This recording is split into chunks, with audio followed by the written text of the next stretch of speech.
আসসালামু আলাইকুম বন্ধুরা, দেখেন এটা হলো এটা আমরা জানি না কি গাছ। আপনারা এটা বলে যাবেন, কমেন্টে জানাবেন, বুঝছেন? আমার খেতে মন চাইলে আমাদের এখানে আসতে পারবেন, বুঝছেন? এই যে এটা হলো ড্রাগন গাছ। ড্রাগন হলে আপনারা যদি খেতে চান আমাদের এখানে আসবেন।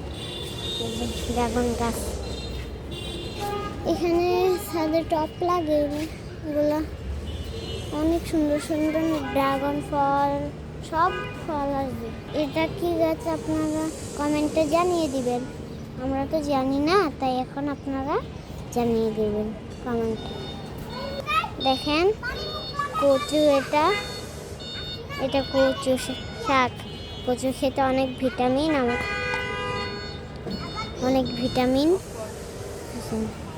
এই যে ছোট ড্রাগন গাছ হচ্ছে, দেখেন কত ছোট ছোট। এই যে কত ছোট ছোট ড্রাগন গাছ আর কি। দেখেন এটা দেখেন, এইটা ড্রাগন গাছ।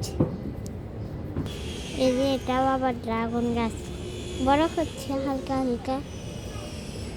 আপনারা খাইতে চাইলে আমাদের এখানে আসবেন, সত্যি সত্যি, বুঝছেন?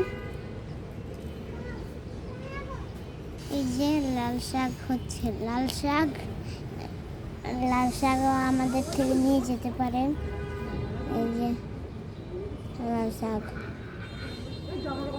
দেখেন কত সুন্দর। দেখেন এগুলো হলো পুঁই শাকের বীজ। দেখেন পুঁই শাকের ওই যে বীজগুলো আছে না, লাল হয়ে যাচ্ছে আস্তে আস্তে। আপনারাও নিয়ে যেতে পারবেন। আমরা গাছ লাগিয়েছি, দেখেন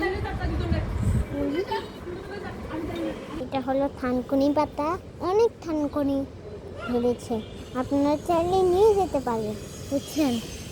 হ্যাঁ, আপনারা চাইলে নিয়ে যেতে পারবেন। এখন আর কি, দেখেন কতগুলো থানকুনি। দেখেন এগুলা কত সুন্দর সুন্দর ফুল ফুটেছে। এটা ছোট ড্রাগন গাছ, এটা অনেক পাতা ধরেছে। ড্রাগন হলে আপনারা খেয়ে যেতে পারবেন। তো নারিকেলের যে শ্বাসটা আছে না, এটা না ফালিয়ে খেতে পারবেন। লিচিগুলো না ফালিয়ে এগুলো ঢুকাই দিতে পারবেন। এই যে ফুটাগুলো আছে না, ফুটার ভিতরে ঢুকাই দিন।